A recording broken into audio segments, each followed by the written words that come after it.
Just got to throw yourself out there and like lead with truth, and you'll learn as you go. I can do it. I just need to believe that I can and keep moving.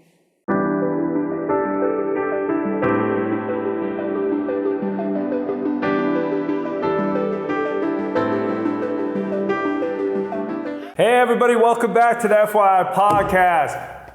Your boy Paul Tully. This is where we find your inspiration and we follow it. Today we have a very special guest, Gabrielle Walsh. Thank you for being on the podcast. Me and Gabby go back. Just a little history on us. Obviously, we're friends. I'm a fan. Gabby's an incredible actress, an incredible human being. Stop. We've worked together on multiple projects now, which I'm very proud of. We did a play together. That's how we met. We did a play in LA. I instantly was blown away. I knew this was a serious artist. This is somebody who cares about her craft. She does the work. She's diligent with it. She's fragile with it, and she gets it done. She's an incredible talent and a person. And wow. Today we are going to... He's never told me this before in my life. I'm learning new things. Thank you. I'm trying to maintain our friendship. Trying to score points because we're going to get into what Gabby's doing with her life later, and then you're going to go, oh, I see why he's trying to score points. Everybody's on the team when they're winning. I love Gabby. She's amazing.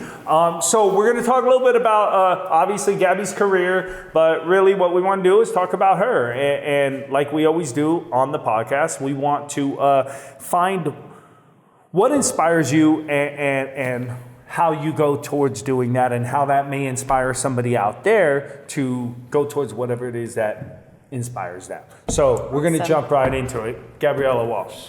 Hello. What's up? Yes, Paul. Welcome back to LA. All those accolades. Don't build me up too much, because then I gotta, you gotta live up to it now. Yeah. Well, I wouldn't do it if I didn't know for a fact that you live up to all that. So I know when people see your work. I feel the same way about you, Paul. Thank you. Like from the minute that I went to see Replica on stage. Oh, yeah. Like I was like, whoa, what is this? Who is this person? I need to talk to them and pick their brain and know what they're about. And I think like from there, like our relationship just ended up flourishing, especially with the play. I'm like, I don't know if I can curse on here. MF with the hat. We did a play called The Mother Bleeper with the Hat. It's an incredible play. It is. We'll drop a link right there so you could see it, by Stephen Adley Garrigus. Incredible play. If you're a fan of plays, read it. So we did that production, and that was a great experience. Yes. So tell us a little bit, just kind of who you are, quick intro, where you're from, and that kind of stuff. I am a Chicago native. I have been out in LA for, I don't know if I should say how many years I've been out here, but I've been out here for a little while, like planting my seeds.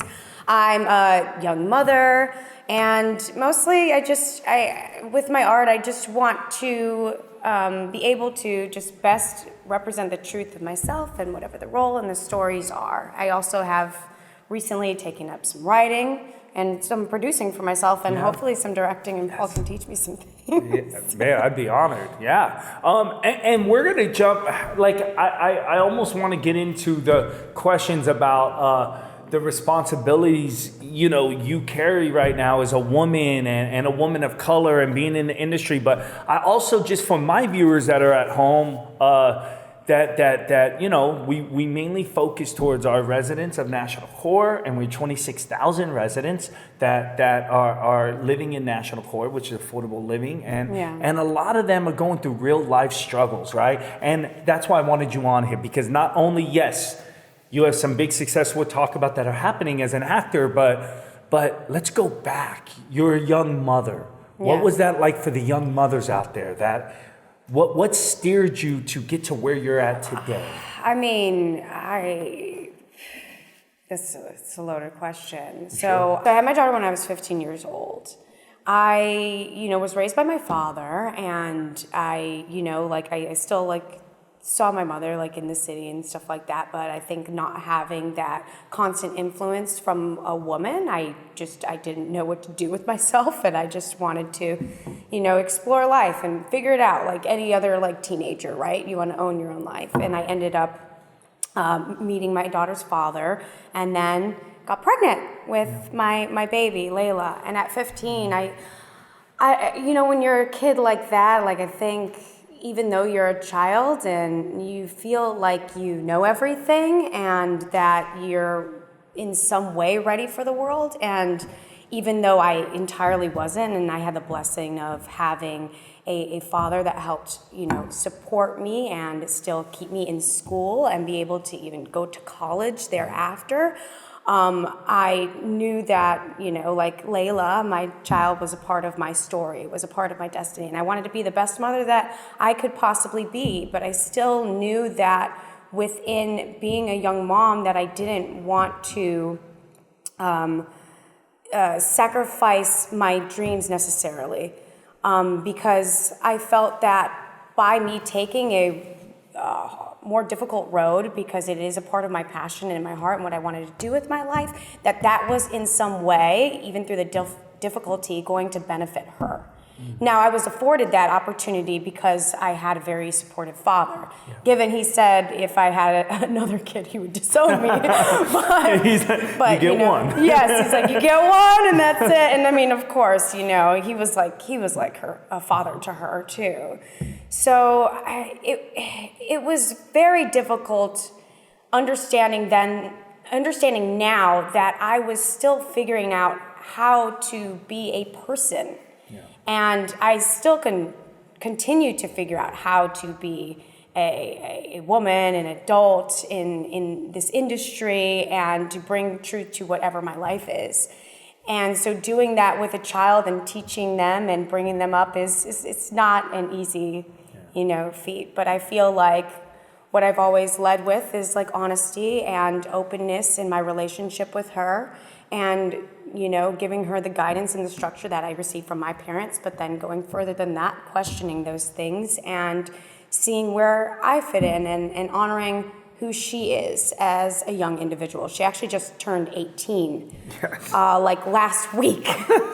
And, even though I'm freaking out about that, I'm very proud of her. And,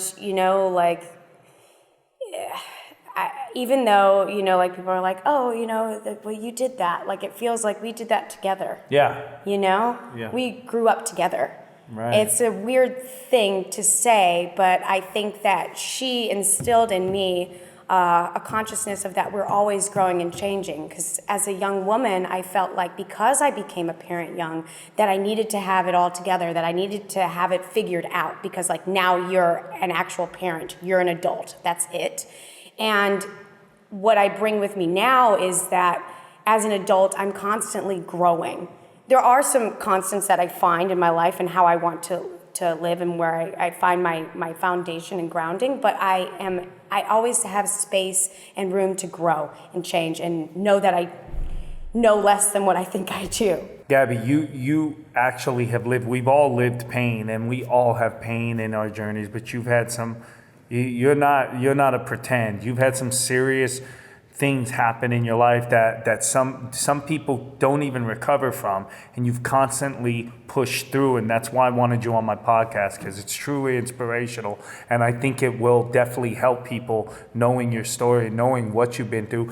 You share as much as you want or don't want, but I know you've experienced some tragedy that even has to do with one of your first loves and maybe or something. I know what you're talking about. Yeah, so I don't know if you want to share that. If you do, please do. I'm pretty, I like to be pretty transparent about the things that I've gone through, because I feel like, when I do, I find people who have gone through that too, and I feel less alone. And if I can help people feel less alone in the process, I want to do that.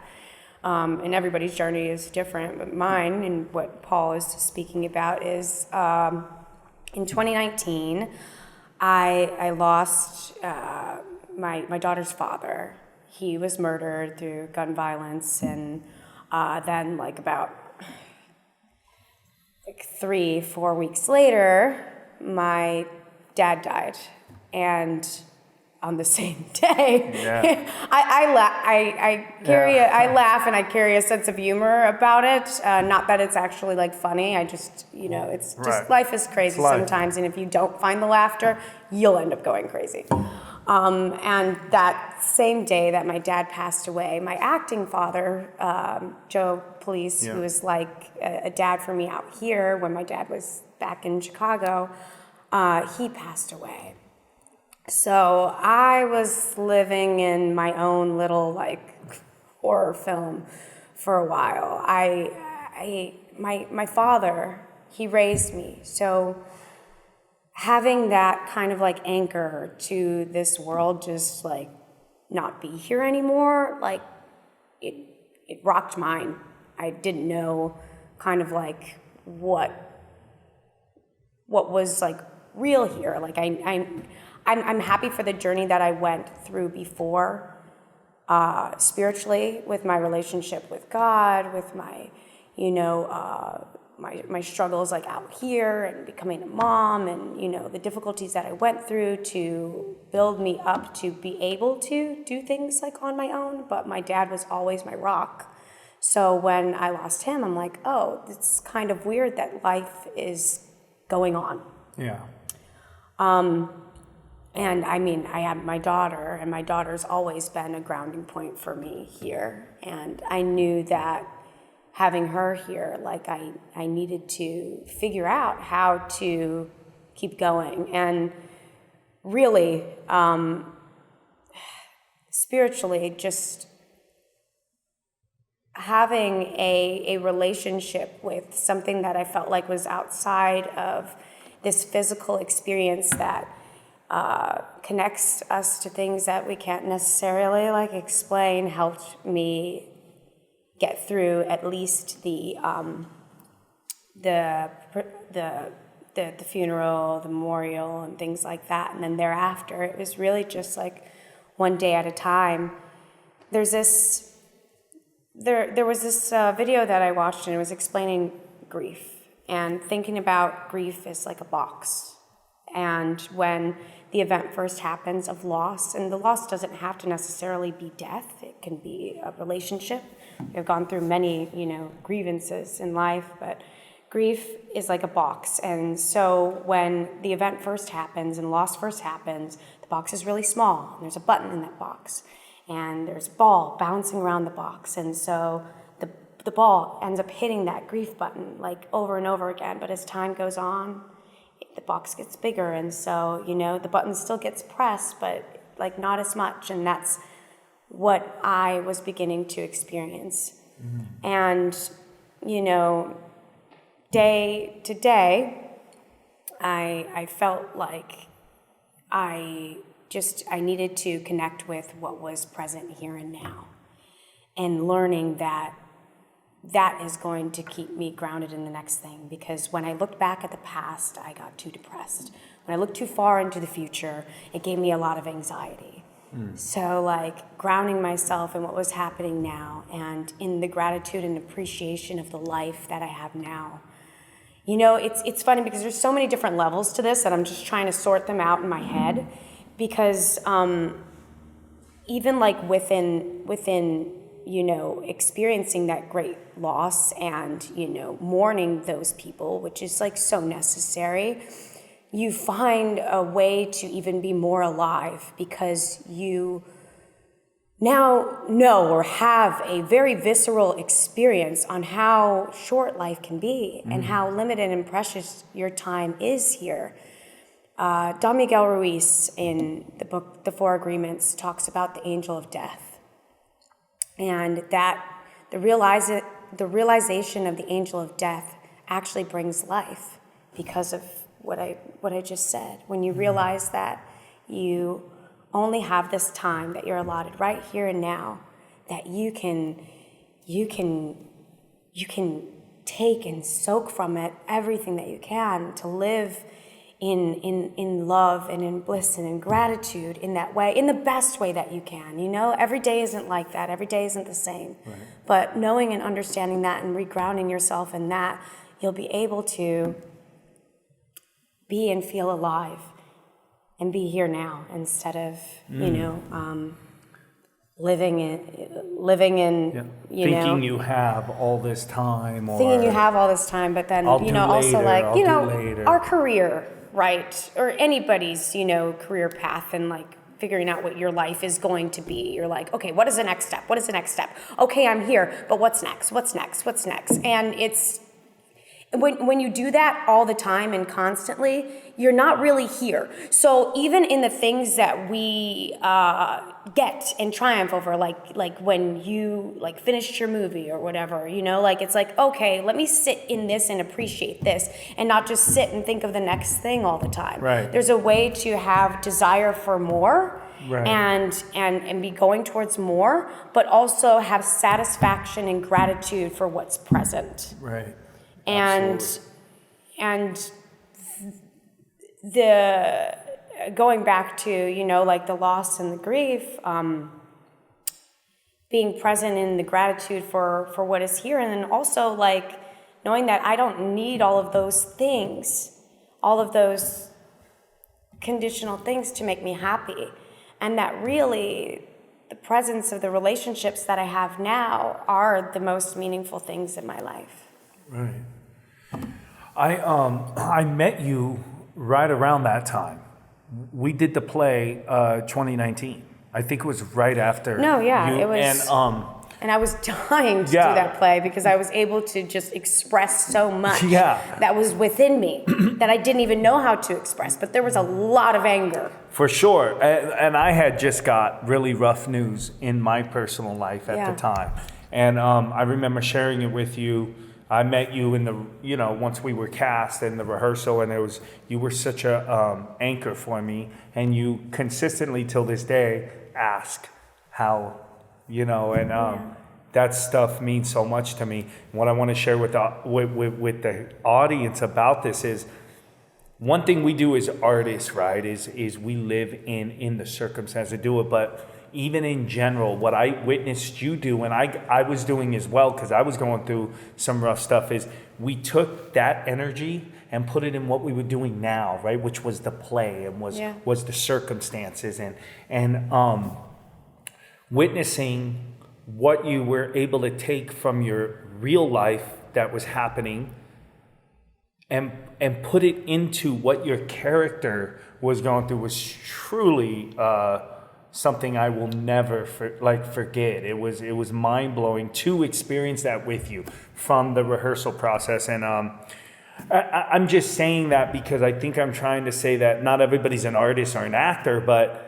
the last I had a guest on that used it was, I don't know who wrote it, but she had said, the buffalo and the cow. She said when a storm's coming, buffaloes run towards the storm because they're smart enough to know, hit the storm and get through it, and it's going to pass. So the quicker you run through it, the quicker you're out of it. Where the cows try to run from the storm, and it's constantly raining on them.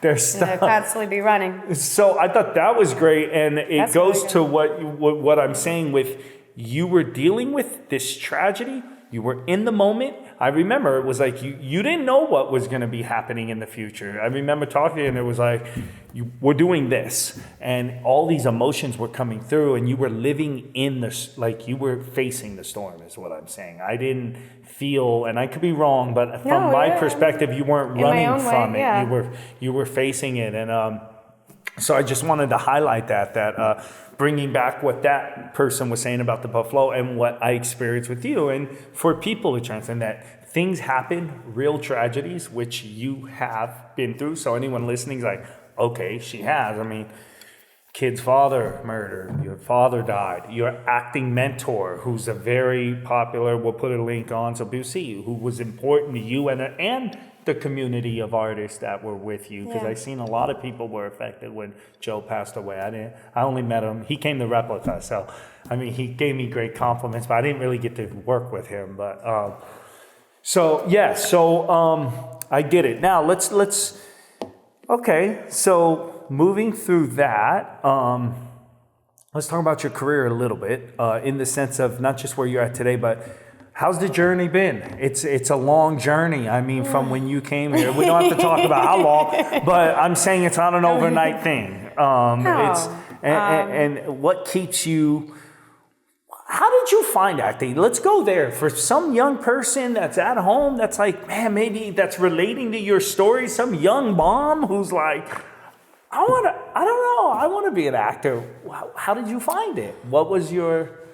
Okay, I think, watching my dad, he would put on, like older films like Clark Gable, Betty Davis, and things like that, and just, I fell in love with the stories, and I fell in love with the way that, they moved us, especially like watching my dad watch them and being brought to like tears like so easily. And I was like, wow, like this is what these stories do. This is what this art form does, and I want to be a part of that. And I felt like with the diversity that I experienced, like growing up, like living in the suburbs with my father and then going to the city with my mother, and I'm Irish, and Black, but never really feeling like I really was a part of either culture fully. Like I just felt like a mixed mutt and didn't know where to place myself. And I think a lot of people relate to, the journey of finding self and feeling lost. And I wanted to understand myself better, other people better, especially when I experienced different tragedies or traumas, like wanting to understand why would this happen, or what motivated this person, or whatever broke their heart to for us to have this experience, and needing to express that myself. And so I didn't necessarily take it seriously at first, but I knew it was just something that I wanted, and I was like, okay, it was like kind of like a little secret desire. And then once I had my daughter, I was like, I looked at my life and all the BS that I was like doing, and I was like, what am I doing? And where am I actually going? And I was like, you know what? I've wanted this, and I have experienced so much, and why not? And why not me? And so I decided that I wanted to go to school for acting, or that I wanted to pursue an acting career. My dad was big on college, and so he was like, all right, well, you're going to do it through college. And I was like, yeah, like, let's do it. And I had ended up auditioning and getting in with a school. I wanted to go to New York, but my dad was like, this ain't going to be no Finding Mr. Goodbar. Like, we need to keep you close in the Chicago community, because we know you're a little crazy. And I was, God bless him, because I just was so blessed with my daughter. I was like, oh, it's payback time. That didn't happen. But anyways, I got into Northern Illinois University. I got into a great program. I had no idea what acting was. And I just, in some way, I thought that I was just going to be able to put on this, and acting is different for, everyone, or whatever your process is. But I knew that I wanted to tell the truth within me, but I didn't really want to expose myself. Mm-hmm. But I wanted to tell the truth within me, and I wanted to expose myself through I'm this character. Right. So that's how, because I'm this character. Gotcha. But realizing that a lot of where my power came from was getting to the root of who I was and what my experience is, and bringing that truth to the work. And it was always that. Yeah. But I just wanted to, do it through the mask. Sure. Right, through this, but realizing that when I did that, I was playing a convention, because what I desire to be as an artist is an experiential actor. So I want to experience in real time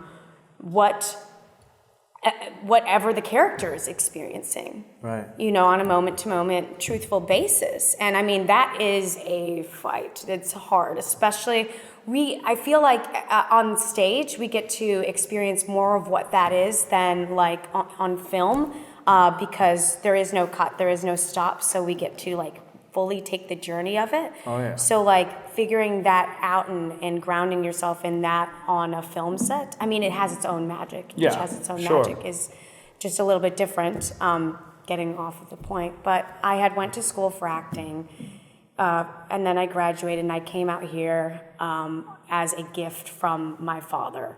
he was like, all right, everybody's like, you should go to LA. I wanted to kind of stay in Chicago, build a base there, figure it out. I had gotten an agent out there upon graduating, but I had no idea about the business. It's a whole other beast than just like the craft. They're two separate things, very different things. And I came out here and I had auditioned for my agency that I'm with today. And just, I think like when you're first starting something out, and like remembering that initial like passion that you had, because I said things that like maybe like now, the in between of there and now that I probably wouldn't have like said before and had the like gumption. I had the gumption to say, because it's like really you just like like you throw yourself in when you're first starting out. Like It's just like you just got to throw yourself out there and like lead with truth, and you'll learn as you go. And so like after my audition, all the agents had to like agree on who they were, and I did like some silly work. Like I picked a scene that with another actor who was like an alum from my school, where I played this like Southern, I did an accent, Jesus freak, who like, this guy was trying to like pretend to convert in order to like get into her pants. It was really funny. They loved it, and they asked me to bring something back. And so I brought back a monologue, a cut scene from A Long Kiss Goodnight. And I actually stared down one of the agents. This was one of the things that they told me never to do before then. I don't know why I ended up doing it, because when you look them in the eye, they can't really like look at your work. They're just like, what the hell is going on? And if you haven't seen A Long Kiss Goodnight, it is Gina Davis, right? And she is playing a housewife who lost her, I don't know, lost her memory. She has amnesia, and she's really this like assassin, right? So like I'm the assassin staring down one of my agents and just telling them how, like I've lost my faith because my brother died in this very like murderous way. It was great.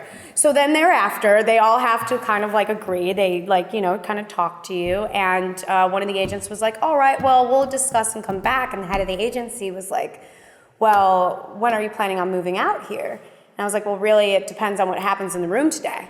Because honestly, that was it, and it just like came out of my mouth. And he's like, put it on the plate. He's like, well, we're all on board. 2 months later, I packed up my stuff and moved out to Los Angeles and started working at Chin Chin. That's, that also is a rarity. Like I know so many good actors like out here who have a very difficult time finding representation, and then thereafter, even having representation, getting in the room. I ended up being very blessed because my teacher was connected, but even thereafter, it was still a journey and a fight within figuring out the business, owning myself and my confidence, and doing these auditions and booking the job. Yeah, too, it's important for people who don't know the business, like, that's still a huge leap. Like, you get signed with an agent, I think all actors, we all think, I thought when I got my first agent, this is it. Like, it doesn't mean you're in. There's still a huge leap of faith to come out here, and you there's still nothing's guaranteed. Yeah. It just means you have somebody that's now pitching you to get in the rooms. I mean, it's important. Get in the room. You need the agent, and it's awesome, but it's like you still got to get in that room. Still got to book the job. So, and I think one of my I think I want to say this. That was my journey getting there, but like through actually, like I learned so much about myself through the auditioning process, because initially I wanted to express my art and express myself, and I found that upon leaving college. And then when I went through the auditioning process, then it became about booking a job. I lost some of what made me unique as a person and as an artist, because I didn't know how to necessarily own that. I wanted to be an image of something that I wanted to convey, and I wanted to control what that was. I wanted to be like, young, ingenue, innocent, but I had my daughter at 15 years old. I was hanging out in the streets of Chicago, there's a lot to me, and I wanted to bring that into my roles, but I also was kind of denying just who I was, and accepting who I was, and then realizing that me accepting who I was brings a truth and a uniqueness to who I am as an artist and as an actress. So then I went from just like trying to book a job to trying to have an experience of what I wanted and desired, rather than what I wanted, an image that I wanted to convey of what my idea of perfection was to these people, to try to be accepted, and rather just accept myself and own what I was doing. And then I think I started booking more, and I started to be happy. Actually, every time I did book was when I met that line. Gotcha. When I found the freedom within just accepting and owning me. Because I think, like, as a young mom and being a teenager or a kid, like, I was like, okay, well, like, people are expecting me to fail. People are expecting me to be this or a certain way. So, like, whatever image, like, I was trying to convey to other people, to be like, oh no, I'm good. I still, like, am a good person, or whatever that is. Understanding, like, whatever happens in your life, or the different choices that you make in the journey that you go on, or where you've been, doesn't necessarily matter or make up the entirety of who you are as a human being. And it's not necessarily like how you've fallen, but like how you get back up and what you choose to do with those things, and how you allow them to shape you. And through, like, I honestly feel like I ended up being very blessed with the work that I had gotten. And with I had gotten Paranormal Activity, right? Yeah. Like, maybe like 6-7 months into this journey, which is like incredible. Yeah, it's incredible. Yeah, that's huge. Yeah. But then thereafter, I felt like getting Paranormal Activity, like, oh, I'm about to blow up. Like, it's going to be like nonstop work and blah, blah, blah, blah, blah. And it wasn't, it wasn't. I mean, I did get other things, but, like, you'll find out as an actor, like, you go from employed to being unemployed, employed to being unemployed. It's a very, roller coaster. I want to stay right there. That's where I wanted, that's actually leading into what I said. So you get Paranormal Activity. What I wanted to get at in the conversation was, how much, okay, let's talk the real now for people that get it. Like, acting, it's not like you show up to Hollywood, you got the agent, and now it's like, oh, I'm on sets. It's like, yeah, you booked a job. How do you make money to feed your daughter in between those? Oh. Tell us about the real, the grind before the success now. But, all right. Well, it was a grind. It was a constant grind. Constant. Like, it was a constant grind. So I got Paranormal Activity, right? I was working at Chin Chin on Sunset. I was like, I was ready to be out. I'm like, deuces, like, I'm out of here. And Chin Chin, I made it. Chin Chin is for people who, it's a restaurant, It's a right? Chinese food restaurant. So she's on in a movie. She's on doing Paranormal. She like doing that. Well, no, I quit. When you book Paranormal Activity. Well, yeah, I was like, all right, I was like, I made it. I was like, I'm done, famous. Man. My mom's like, you're gonna get me my Beyonce wig and stuff like that. My mom had actually moved out here to help me with my daughter while I was like working, but nevertheless, so I quit, and Paranormal was great, but like, you don't realize, like, in the in-between time, you are not making any money and living out in LA and taking care of, like, it wasn't just like when my mom moved in with me, my sister and my niece also moved in with me. We actually have like a generation of like young single mothers, like actually my mom, my sister, my grandma, all young single mothers, wow. like, who've been independent and like, figuring out making a way for ourselves, but also like keeping the community to support each other, which is awesome. But anyway, my mom was like, I'm gonna get my Beyonce wig now. We made it. She actually says that every single time I book something.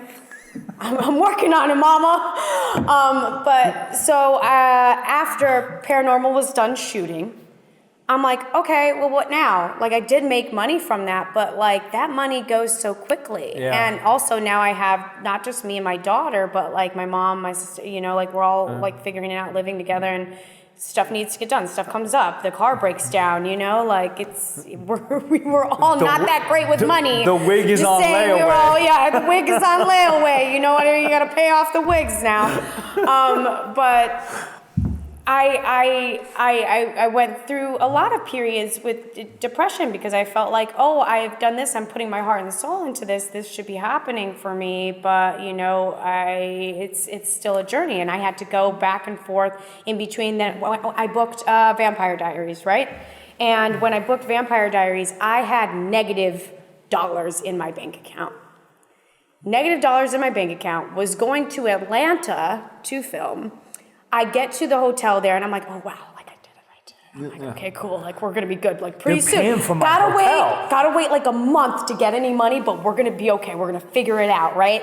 And like they were like, oh, do you have a credit card to like put down for the deposit? And I was like, Lord, please. And I didn't want, like I said, like I wanted this image, right? Like of my, like to not like have people know like, hey, like I'm struggling. But I think like what we like aspire to, these stories of people that have struggled and they've figured it out and been okay with like struggling, like taking off that veil of like needing to be something or be in a certain place in order to be like accepted or to love yourself. But I was not at that place yet. And I was just like, all right, yay, it went through. Go on set and I'm seeing all these kids who are like millionaires, right? Talking about remodeling their kitchen. And we're like out like to eat and I'll have water.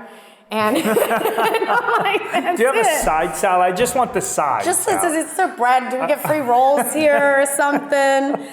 And like even after that, then made some money doing that, and then in between, like a period of unemployment again, and going to, like I worked as a hostess, not even like a waitress yet, because my experience at Chin Chin, by the way, did not rehire me when I went back for a job.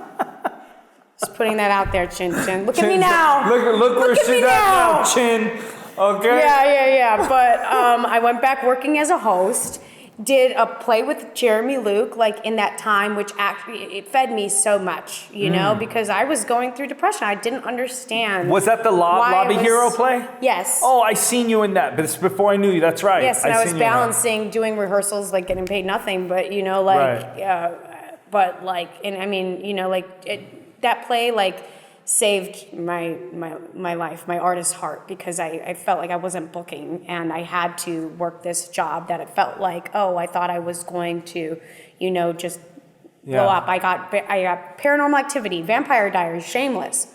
Yeah. Shameless, huge. All during that time, and then it still had to go back to a restaurant and host. Right. You know what I mean? Like, and I'm doing this play, and I'm like, you know what? I felt like it still was like within that, like finding an ownership of myself and understanding that whatever I do, like I'm always going through, recognizing that I'm going through a spiritual journey at the same time of this career. Like I don't think there's any separation, and so I'm like, okay, God, like what am I attracting in my life? What am I'm where am I at, and where do I need to go? And it was always like understanding that like within this journey in life, I am here for service. Like it's not just about like booking the jobs. Like everything is I want to be of service to people. And even going back to like hosting and doing that, like I was doing a service job. And there wasn't, even though it was like humbling because I thought that I was supposed to be somewhere, I'm like, like there's like no judgment in any of what you have to do to get where you need to go and to serve what your passions are, and it's just a part of the process. And I'm like, this is not a if, it's a when, right. And I don't know what else I could do, even though I would like to at times maybe just like escape into the mountains and bag for groceries, because I'm like, this would be a lot simpler than what I'm doing now, and I'm tearing myself apart doing so many hours of unpaid work. I don't want to mow over. You just dropped like 3 major gems, so let's get a gem drop. Ding, ding, ding on that one. For anyone relatable, because a lot of this is like actor lingo. I get it. So it's like booking jobs. Like basically what I'm hearing, and this is for anybody, any career at home that you just said that I found extremely important, is you have an overall goal, right? We all do. I don't care if you're a plumber and your overall goal is I don't want to work hourly. I want to have my own business. I'm saying a plumber because I have a great episode with a man who worked hourly who now owns a huge successful plumbing company. So you have an overall goal. For actors, it's I mean, it's different. There's different actor goals. It could be living through some, but generally we want to make a living and work, and that's the general. Make a living and doing something that we desire, that we enjoy. Yes. So you have this overall goal, but what I'm hearing is to get there, there's a lot of peaks and valleys. There's you book a job, then there's unemployment. For anybody at home, no matter what you're doing, if you're a beautician and you're like going, okay, business is bad, that's when the test comes, right? What do I do in that downtime? Some choose to let their ego be like, no, I'm going to give you a perfect example. Me and my brother, we have a little side business, a bartending business. He does not need the money. This guy's on set here today. He does not need the money. This guy is well off in life. But you know what? He's the type of person that when I call him, go, hey, man, you want to come work today? Assistant, this is what I can. It's yes. What do I do? Sit at home and watch a football game? I could. Yes. And you know what? We travel. We go see the world. We're not asking for a handout. I'm the same. It's that attitude that, okay, you're in between jobs. Now, the vanity could be like, no, I'm not going to go work for X amount of dollars. I'm not going to come sweep your backyard. Well, I think, I think when we go through challenges, we putting yourself in a mindset of just like, how do I allow this to develop me as a person? How do I allow this to help me become stronger and recognize that within myself? Because each thing develops your character or can develop your character. It's setting you up for something. And so like being open that, like not everything is so one-sided as it's, allowing the ego and becoming a victim to your life. But like, how do I allow this to grow and develop me as a person, as a human being? How do I create a better perspective on this to help me see this through? Because I still have this want and desire. So I can allow this to become a wall and a barrier, or I could allow this to become a strength training exercise. To develop who I desire to be and to grow me up into more of what I want. Because it's just like you have a vision of whatever that is initially, and it changes. Yeah. What acting was or is, is still developing for me. And I'm learning more of what I actually want outside of the idea of what I thought I wanted and desired. And I'm learning about myself in the process. And so life will just do that. And so we can, we have two choices. We can allow our ego, as you said, to overtake our experience, or we can allow the experience to grow and develop us as people and to enhance our vision of what we want. Because everything, I believe, that operates in contrast or adversity to you is just leading you to more of what you desire and what you desire to experience. You just have to have a clear intention of a clear vision of what your vision becomes clearer from that, and then have intention to what you're going after. A lot of the things that I did, sometimes I didn't even understand that I was having an intention. But when you clarify what that is for yourself, you create more of a direction for yourself to be able to get that and get closer to that. Yeah. Now, and that's what I want to be on. So to get to that, whatever that is, sometimes between that job, for me, if I say I want to be, I'll just use me. So I directed my first film with an Oscar-nominated actor, right? Great. I drove Lyft during the editing process. I would drive Lyft. This is after directing the movie. I had to drive to edit the movie, do the post-production, and I'm driving Lyft. Yeah. Now, my ego wanted to live in, dude, I just directed an Oscar-nominated actor with this. My ego, but you know what I did? Instead, I drove Lyft and started handing out Replica stuff to all my past. Like, look out for my movie. It's going to be coming. Your ego don't pay the rent. Your ego don't pay the rent. So pay the rent. That's what I'm getting at. Like, when I mentioned my brother and stuff, what I'm saying is, always take the opportunities. Do not, if you have an overall goal, you're going to be a dentist. Okay, but to get to being there, you still have rent you got to pay. You may have to go think outside the box to, drive Lyft or and I think be you a have host. to be careful too. You do have to be careful to not get just like lost in just like maintaining and paying the rent. I mean, don't get lost in like paying the rent. No, I know what you mean. Don't get like stuck in a 9 to 5. in the thing that you like don't like. Like Right. I'm like using this as an avenue to be able to Yes. do what I truly want to do. So you don't miss setting those goals Yes. and taking that time for that you get so caught up in just like working and maintaining and surviving. Like, yes, of course, like you have to do that, but at the same time, like it's important to your life and in your child's life or or the people around you even that you may not even know that see like, okay, yes, we need to do certain things to survive and to, like get through and feed ourselves, feed our families. But like, how am I taking that time for myself? Because if you don't, if you don't connect with yourself or whatever those things are in your life, you start to lose yourself. Right.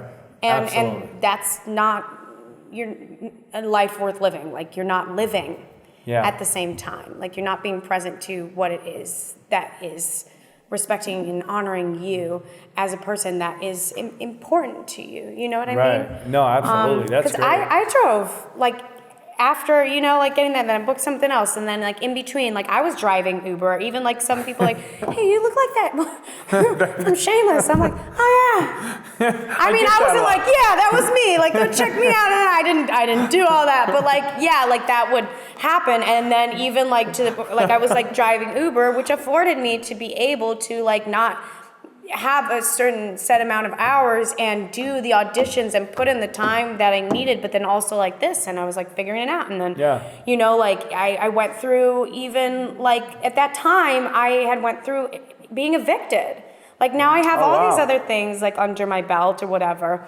Me and my family, like, we didn't really know how to like handle money as well, but like really like not understanding that like, I get this money at this time, but then now I'm unemployed. So like, how do I save? How do I invest? How do I create whatever? Like I didn't get it. I'm still figuring it out now, but at one time we had paid our rent late, frequently, and then didn't know that the building was bought by another management company, by another company. And so when we were late this time, they were like, you gotta go. And they were like, we can't pay it now. They're like, no, you gotta go.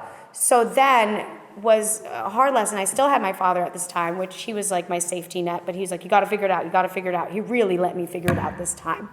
Yeah. He gave me a context of what I should be looking for me and my daughter, but then when I was like, I found these places, he was like, you can't afford that. I was like, wait, but I thought, you're gonna, but in doing that and having that, like safety net, like pulled out from me, I did figure it out and that it is possible.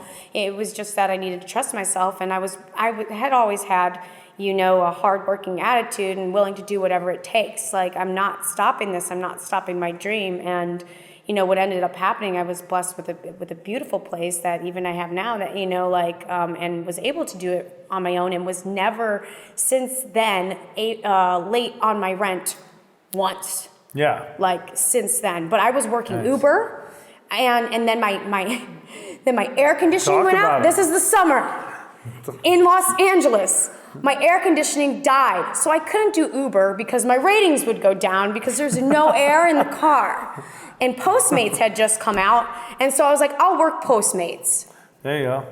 Postmates, I still get like class action, like 12 cents or whatever, like lawsuits because it was slave labor. Like literally, I was just like breaking down in my car because I'm like, what am I doing? Like, I don't understand why this is happening to me, and I don't understand how I've gotten to this place after I've gone through all of this. And like at that time, like I was like, I was like, God, me and God have had these conversations. Why am I going through this? I've already went through this before. Like, why am I having this experience? And God was like, well, if you already learned this lesson, if you already gotten through this, why are you reacting the same way? Like, don't you understand? Like, I got you. You're going to make it out of this. And so I was just like, all right, well, I know that this isn't my permanent situation. So the perspective that I had then going in and doing these things that I didn't necessarily wanted to do, it changed, and being able to stomach it and being able to live and find my joy was different. And then that carried on into the work and showing up in the room for the acting jobs. And I ended up booking a cartoon. Yeah. Because at that time, I wanted to do something to make me laugh. And then, and then I got this opportunity that I had never got any voiceover opportunities, before. And I went in and I laughed and I made them laugh. And we worked together for the next 4 years. This has not been an easy ride. But in everything you're saying, one thing is common that I'm hearing is that you live through it and you stay in the present and you're going with it. You bottom line, you get out and you make it happen. If you got to drive Lyft, if you got to drive Postmates, you're making it happen. You went through tragedies, tragic deaths, and you got through it. Your faith is strong. You have conversations with God. You live in the moment. You're a craftsman. You take the work serious. You love your daughter. Let's talk about what's happening now. Things have definitely changed in the last year in a very incredible, inspiring way, right? I don't know if you can talk about any of it. Oh, okay. So God not only answered, but it was my Jesus year. So her work has definitely paid off, guys. So this journey doesn't go in vain, and not all journeys. Some people, especially in this industry, you could sit down and there could be all this tragedy, and they're still hopefully saying, hey, I'm moving on. But Gabby has had an amazing year. So tell us about what's happening now. And what is that like? I did it! I got my series regular!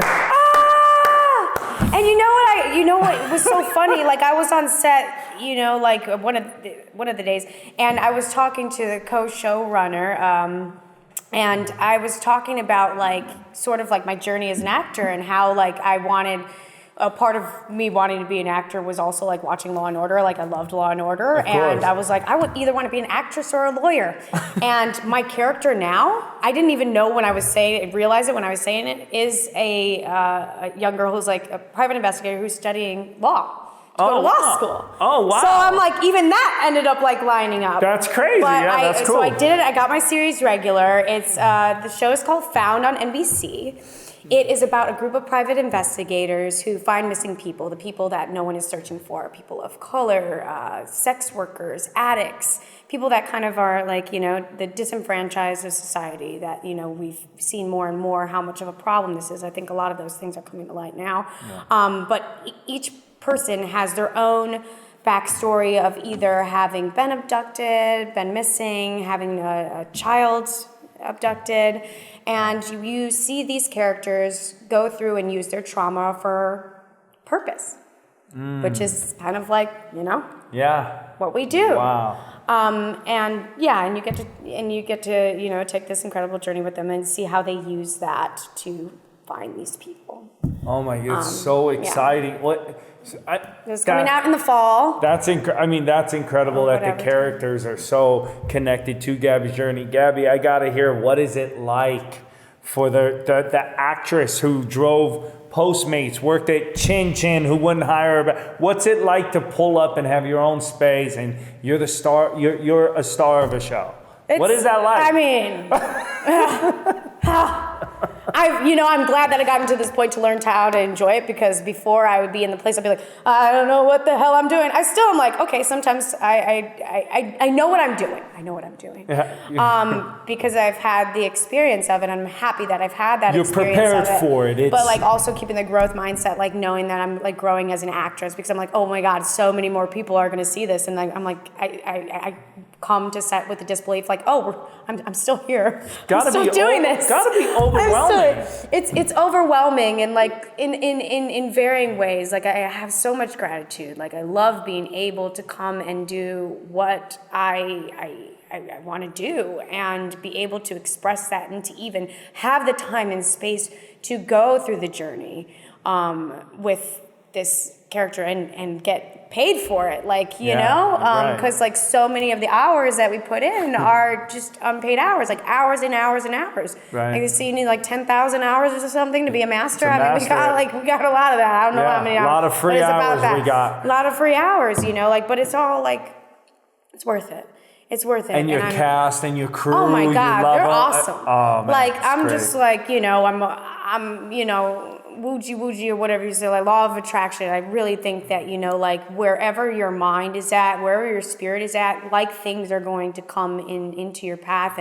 And so like for me, like it was almost like unbelievable that I met a lot of people who were also, you know, like spiritually inclined, but having a spirit of like grace and kindness that carried over on the set. I've been on a lot of different sets and not every set has that, but I think everybody had an appreciation for what we were doing there and had a genuine joy to be there. Yeah. Because I've seen, you know, like different actors who kind of like are like, you know, a little burnt out, because you can get burnt out. You're like working 12 hours a day for like 5 days out of the week. That's a lot of energy that you're putting in there. You don't think about that either before that, but you're like, it's incredible because I've been working hours and hours to have these hours here. Right.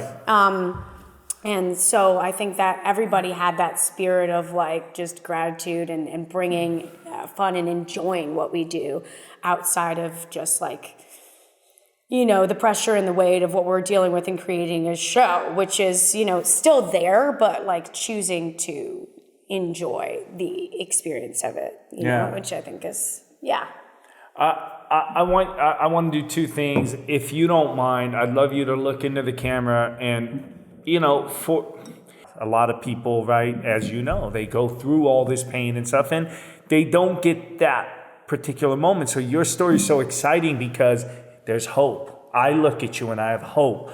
Our circle of friends, you're that person now. Like you know, in the industry, we have that where it's like, oh yeah, so-and-so, it happened. But 9 out of 10 of us, it doesn't. So you're that person. It's happened and you earned it and you deserve it. I know that. You seriously craft the work. I've been there with you on stage, backstage. I've seen it. We've done it. I know you're the real deal. So give them something. Give them a message. What would you tell them? Don't worry. You're going to figure it out. There are so many choices that we have in this life, and not all of them always seem available to us, but when you connect with you and you believe in you, the path will unfold in front of you.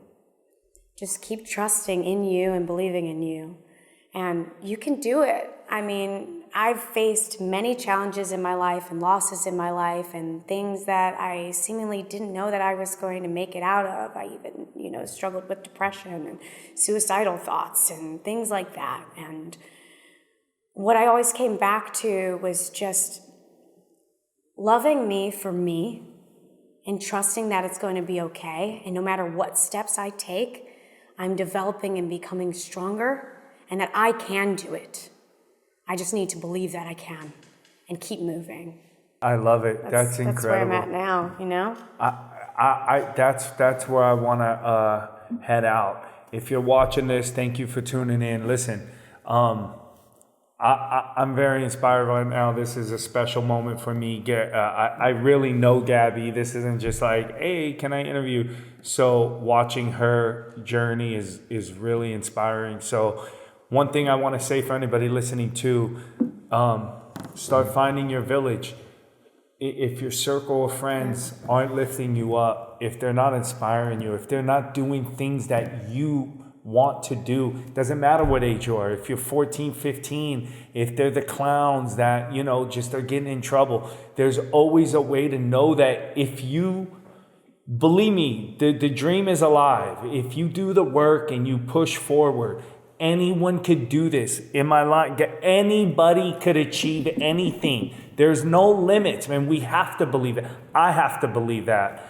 I'm nobody. I'm just a guy out here trying to do a podcast, interviewing amazing people. But I believe, And I believe that, great things will happen for me, and I'm seeing it happen for people that I care about. So keep dreaming. If you don't know what your dream is, just keep living, keep looking, keep searching. It's going to come, and you could accomplish anything. This is FYI, finding your inspiration.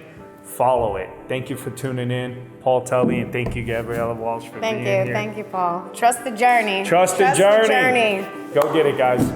You should never stress about the problems you be facing. Everybody in the mud on the struggle trying to make it. Look into the mirror and you see the motivation. Then you step into the world and you find your inspiration. I'm finding inspiration, and once I get a hold of it, I'll never get complacent. Look into the mirror and you see the motivation. Then you step into the world and you find your inspiration.